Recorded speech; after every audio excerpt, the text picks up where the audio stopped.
Hey there folks, let's build a Craftsman kit.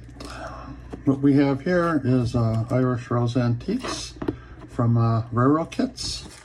This should be a pretty quick build, hopefully. Have a lot of ideas. This will probably end up in a diorama of sorts. This lends itself to adding a lot of details, a lot of signage. There's a lot of different techniques that will be used in this kit. So there's some interior detailing we can do, which we'll see later on down the line as we go. So yeah, let's get started. Usually when I get started, kind of get all my tools that I'm going to use and you know, kind of get organized here. So you know, just a basic set of stuff. You know, we got square blocks there. Got this mini square from Woodpeckers, and then you know, just your basic stuff. Your brand new number 11 X-Acto blade, and then I have one of these chisel blades. This is a number 17, a flat blade, and then you know, just various stuff. Got a couple different picks. Well, I don't know if a lot of people know about these. They're called like, I guess it's like a pickup pencil. They're used in jewelry. People that make jewelry use them. They're great for picking up little parts. Don't always need to use it, but it's kind of handy to have it. Various sanders or sander. Have a couple other sanding, soft sanding pad. A wooden sander too. You know, kind of for squaring up edges and stuff. So we have that. And then I kind of, you know, this is my favorite glue, Well Bond glue. Not to be confused with Tight Bond. But this stuff here, made in Canada, so you know it's great. This is my go-to glue for Craftsman kits. It dries quick and it really holds. It's good all-purpose glue. Just in case, sometimes you need some super glue. And then we have micro crystal clear, which I use for the glazing. Sometimes I glaze the windows, or sometimes I use acetate, but either way I'll glue it in place with some of this. Got some toothpicks and scissors just in case. So I kind of have it all on this tray here. And then usually there's a little compartment here, and I usually just put all the bits and bobs in there, the windows and stuff, doors, and if there's any, you know, metal castings.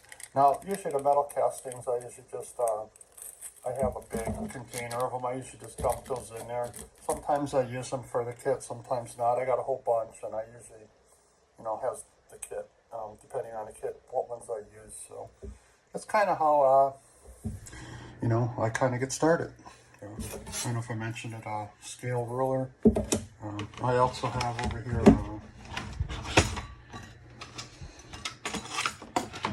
a set of digital calipers for measuring. And yeah, just, you know, things that I have. You know, there's other things here. Got my chopper. So, all right, let's break open this kit and get started. All right, so here we kind of have the piece count there, kind of the layout. And then we have our bracing diagram. Yeah, so let's cut open this kit, see what's inside, eh? So usually what I like to do is I kind of lay out all the different pieces, and then so if you look at the different ones there and kind of match things up. Now every kit is different. This kit just happens to have you know, 3 different things here. You know, you have your house, your office, and your barn. Sometimes it's just, you know, just one kit, you know, one type of thing. So now remember, I believe, well, I'll have to look, but a lot of times things are opposite from what they say. Not sure what these are. This is probably for something else. One thing I forgot to mention is with railroad kits, the instructions are online, so you have to download those. They don't include them in the kit, so I'll have to get that there. But I like just to go through and make sure I have all the pieces. So obviously that don't go there. That goes there. Like I said, it's been a while since I've built the railroad kit. I mostly been building a lot of full scale models, and also bar mill stuff. We have that, so like that, since we took that off there, we'll go ahead and sand off the little nubs. Alright, yeah, so hopefully. Doop, doop. Get that there. That one's pretty good. So we got that there. This guy here. This guy here. And this guy there. So that's the barn, the house, office. So it looks like we got everything. And this, I'm guessing this piece here is probably for one of the other steps. So there's that. So for right now, we'll just put that back in a box because I don't think I need that right now. All right, on to the bracing. So we know we have all of our parts. So now we'll work on the bracing. All right, so we have our bracing diagram here, and we'll start with the house. We got there and there, and then we got two of those since they're the same. Now, one thing I like about full scale kits, he color codes the ends of the the ends of your wood pieces, so you know. Let's see, I think I got an example over here. Yeah, so one thing that full scale does is he color codes the wood that he includes in the kit, so you know if the kit calls for, in this one, 5/32, it'll be, be color coded. But usually you can figure it out. But just to be sure, so we look at the different pieces there. What you can do is also grab your caliper just to check, because I also have a bunch of I got a big stash of wood too, so hey, guess what? The battery's dead. Must have been. Yeah, that's one thing about these calipers that are cheaper. They don't auto turn off. So if for some reason it gets left on, your battery's dead. But I got a whole ton of these, so I'll have to replace that. But I'm gonna guess that these are 5/32 since they're all the same. So let's we'll cut some here. So we got here the chopper. This is kind of a luxury to have. All right, so let's cut some bracing. So a lot of times what I'll do is I'll just since we know we need to brace that way, right? I don't know if it's going to be that way because it's going to go, bracing goes that way. So what I'll do is I will just put the piece that needs the bracing, put that guy up there.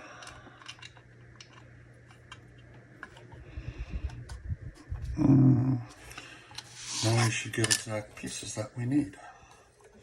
Now, one of the things with this kind of a tip, I always keep this handy here, the pop out the pieces. You gotta be very careful. You don't want to, reach in there. You could, and then you catch your finger on that sharp blade, and that would not be good. So I use kind of my little pointer here, chop it, push it out of the way, and then just make sure that my measurements are good. And that's pretty good, right? Now, one thing I forgot to do is I do bring it in just a little bit, so it's a little bit less. So you're not going right to the top of the net where you don't have to sand. So there's that. All right. I'm going to need 1, 2, 3. We need 6 of these guys.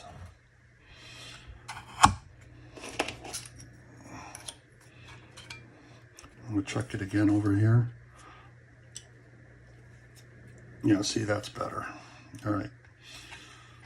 There.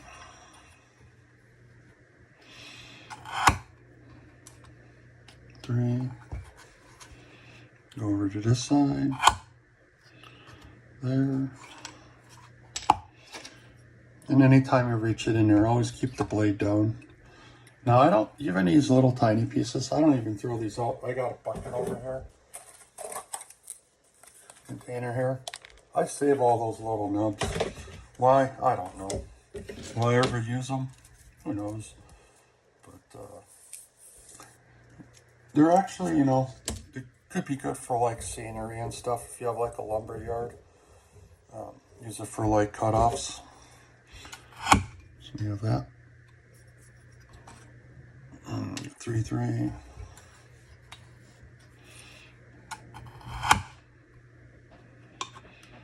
All right, so we got those for the 2 side walls.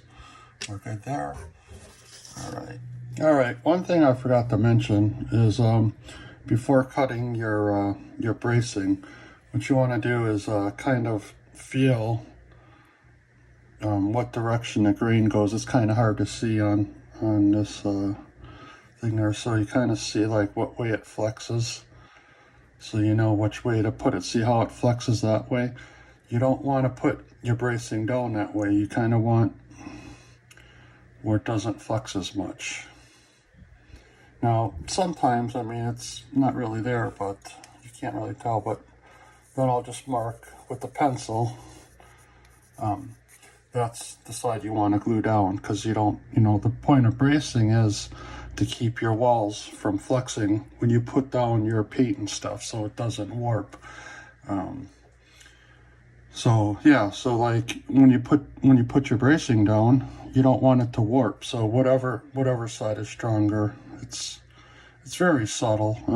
It may or may not be really necessary. Another thing is you want to make sure that your bracing is completely square. And I did get a fresh battery in here. So I always like to check that it's actually square. It doesn't, you know, so it's 4, 3, so it's, let's switch that to, say it's 5/32. 5/32, so you know we're completely square. Sometimes the cheaper bracing or strip wood isn't exactly square. See, like, yeah, so it's close. I mean, this thing ain't exactly the most accurate thing. It's just an old El Cheapo.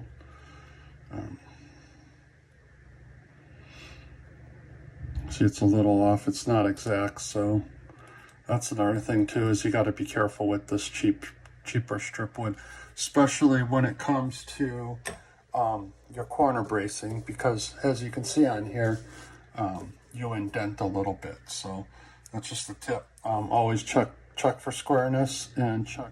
All right, so you may have noticed I put down some wax paper for gluing, because after I get the bracing done, I'm gonna, in the next step, I'm gonna put on a wash of India ink and alcohol, just to darken up the wood.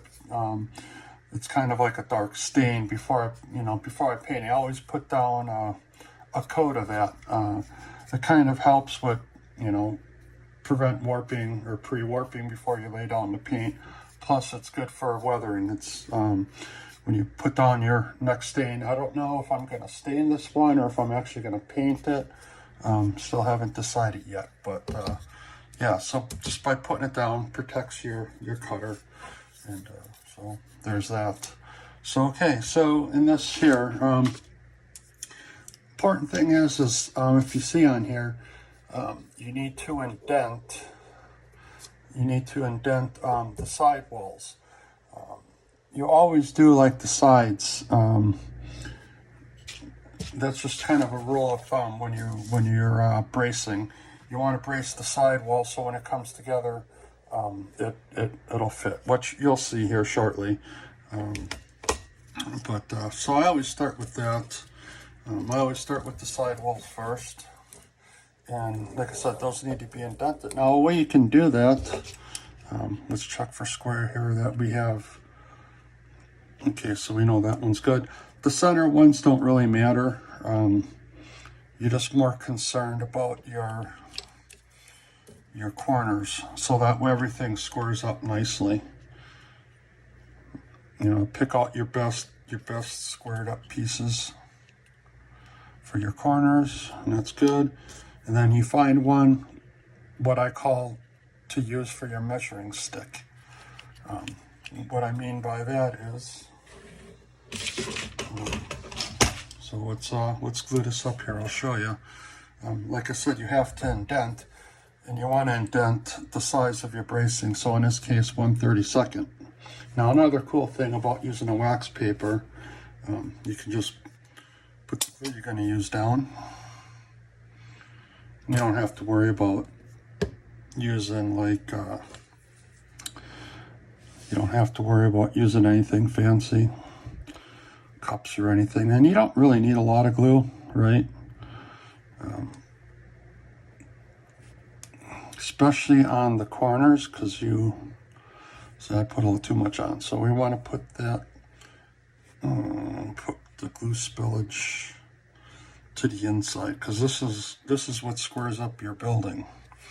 So you just take a piece, and then I take my my block there, put it right up against it. I think we're in focus there.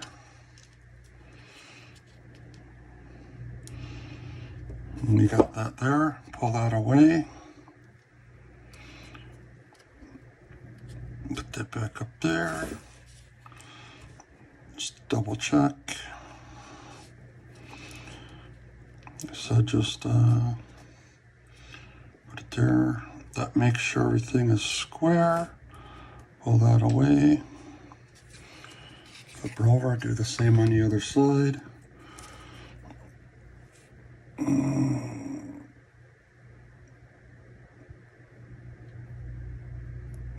Make sure you get all the ways to the ends.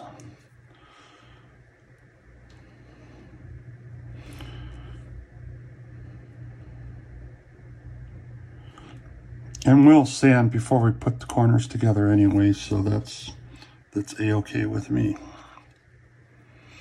All right. Take that there.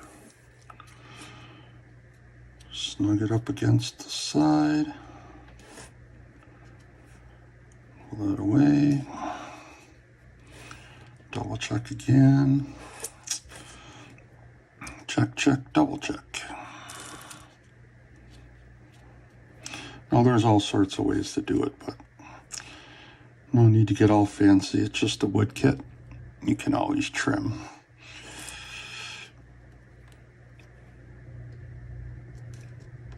All right, so that guy's good there. Set him off to the side, put a block on top. Or wait, I forgot to put my middle brace in.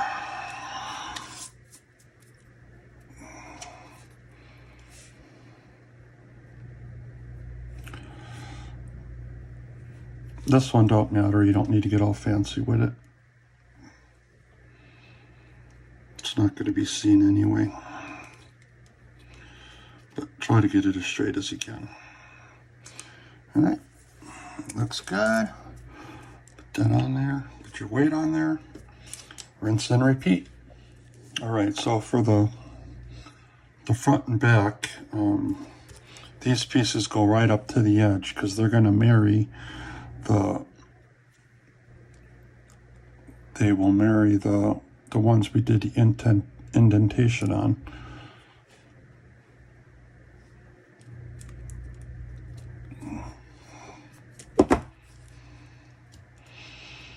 We'll snug that right up to the edge, making sure it's all happy. And you want to make sure you're down a little bit from the roof. You don't want to go all the way to the top of the roof line. And if you do, that's fine. You can you'll see we can sand it. Same with the bottom. Sometimes I cut them a little long. It happens. But not a big deal. Like I said, it's just wood. It sands really easy. Alright, so go to the edge. And that's where this little pointer comes in too. You can use that to kind of manipulate it a little bit. And it looks pretty good. Kind of look from all sides. Yep, that looks good. And then we're going to put our center bracing.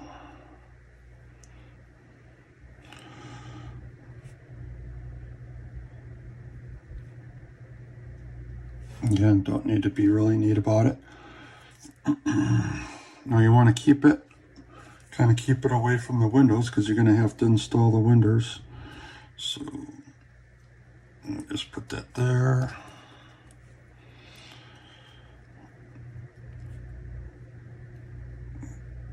And this guy comes down. Oops.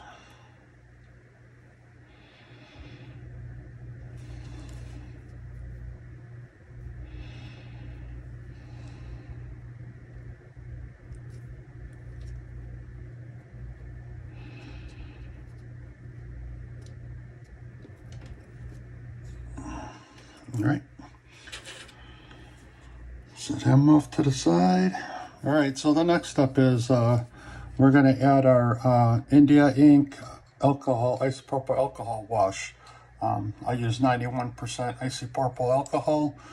As far as the mix ratio goes, do whatever you like to get the tone that you like. I don't know, I use these Tamiya bottles. I squirt a bunch in there, a few drops, until I get the darkness. I have several different tones of it, some darker, some lighter. But again, because I'm painting this one, this step for me is basically just to pre-weather the wood in case anything shows through. It's not that bright wood.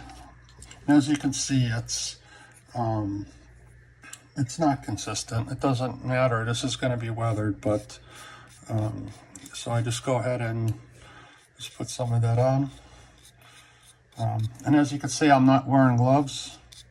I ran out. It's probably a good idea to wear gloves with this. You don't want to stain your hands, but this is a pretty thinned out mix. It's mostly alcohol. All right. So we're going to go ahead and do that to all the walls. Now, the next step is when we start putting the walls together, you'll see that there's a gap there, and that's where this corner trim comes in. So what we'll do is we will glue on this corner trim. But since we want it a different color than the walls, because the walls are going to be red because it's a barn, we'll want to paint this corner trim white. Now, before you paint it, we'll do the same thing as we'll kind of, lay some stain on there too. It may warp a little bit, that's fine. It's going to get cut down into little pieces anyway. And also, it's a pretty good idea to take some steel wool and just kind of rub it up and down to get the fuzzies off. But that's fine. It's not that big of a deal, really. This is pretty good. This is pretty good strip wood. And you can see there, it's kind of there. I can do it after too. But again, this is a old weathered barn. It's going to be anyway. So, but it does. If you don't do that stuff, it may show. It may not. I don't know. I mean, it just depends. But I'm going to be sanding it down anyways. As soon as I find my steel wool, I will go ahead and do that. But I'm just going to get this first coat on here. But as you can see, we're just kind of pre-warping it or preventing warpage. This was pretty good. But there we go. We'll knock the rest of these out. So then, like I said, the next step will be I'm going to paint that corner trim. I'm going to probably paint it an off-white. We'll paint the corner trim off white. And I haven't decided on what red I'm going to use yet on this.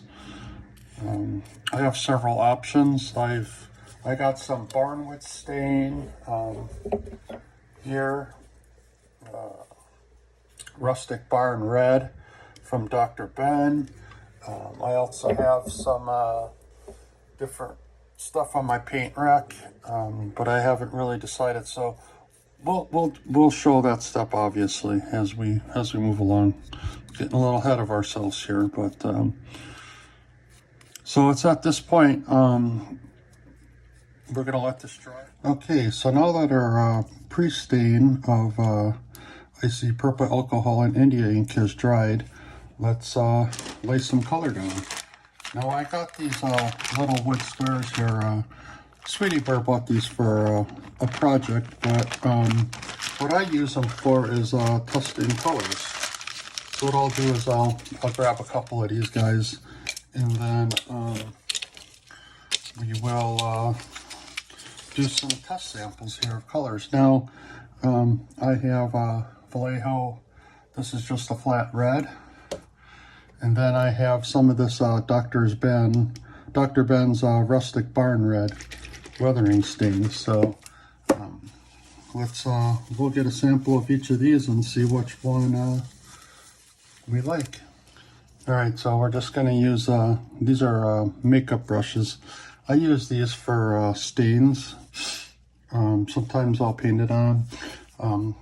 And more than likely, I'll run it through my airbrush, but this is just for testing to see what the color looks like on it. So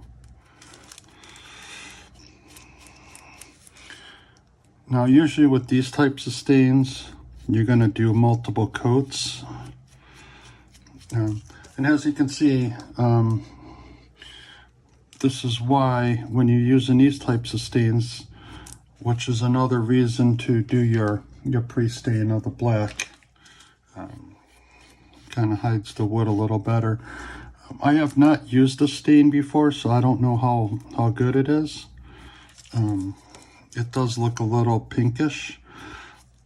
Now another thing you can do is I can do a base coat of this and then go over it, kind of weather it with another color. So we'll let that guy dry there. In the meantime, let's check out this Vallejo color, and we'll do a sample on that. Now what I'll do is I'll keep these around. I will label the back what it is, and I have a little stash of color samples of different, every time I do a kit, I kind of do the same thing, and then I can go back and look at it. So I'll just do a couple drops of this flat red here. Just kind of get an idea of what it looks like on here. So see this here, it's pretty dark, but what I'll do is I can thin this out and run it through an airbrush, so I'll do a sample of that too.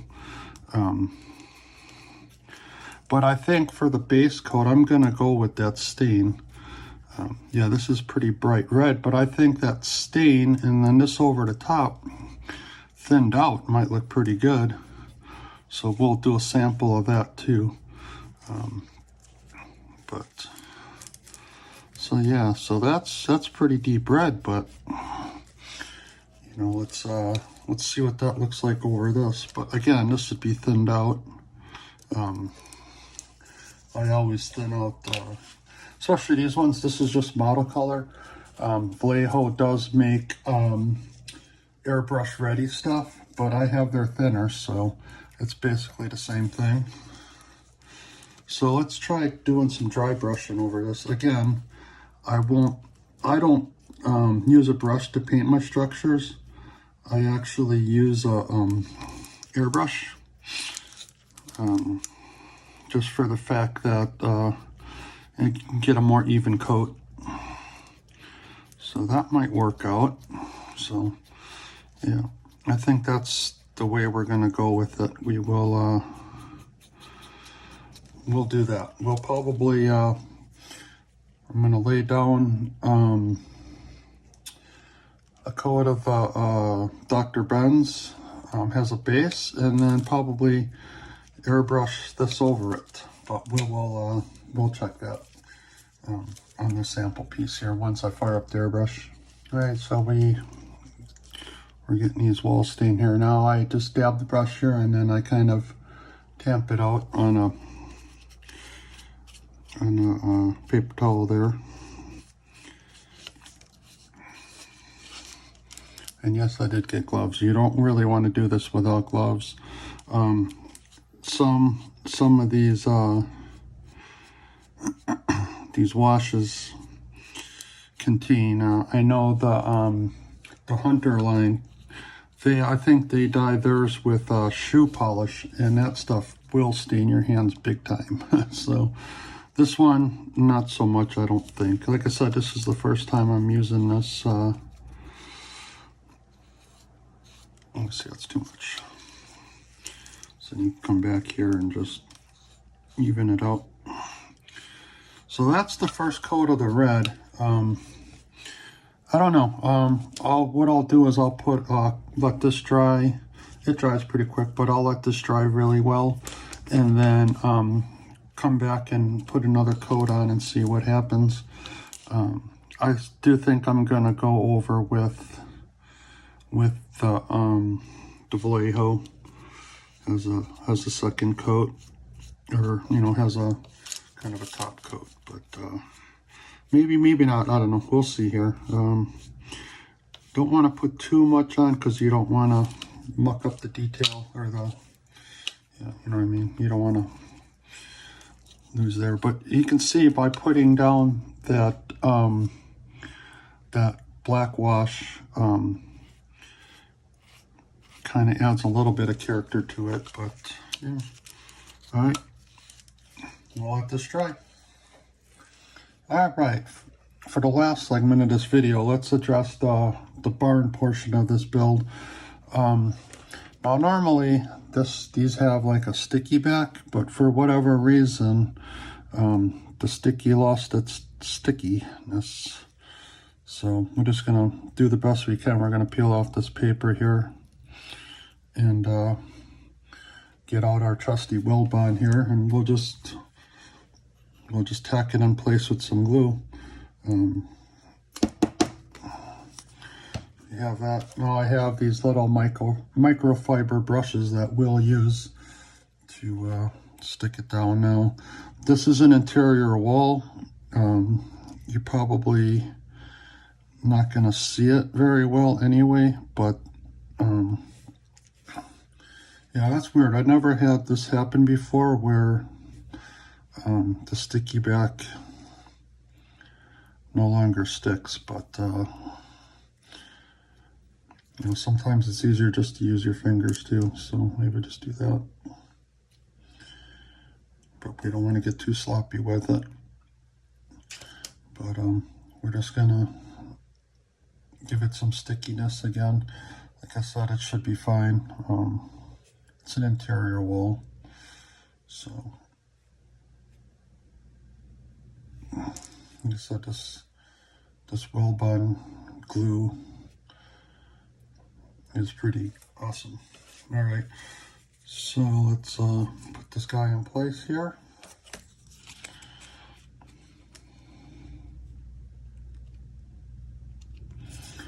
Get it stuck down, center it as best we can.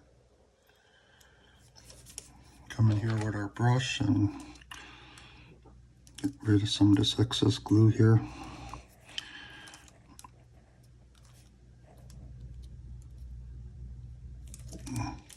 That's pretty good.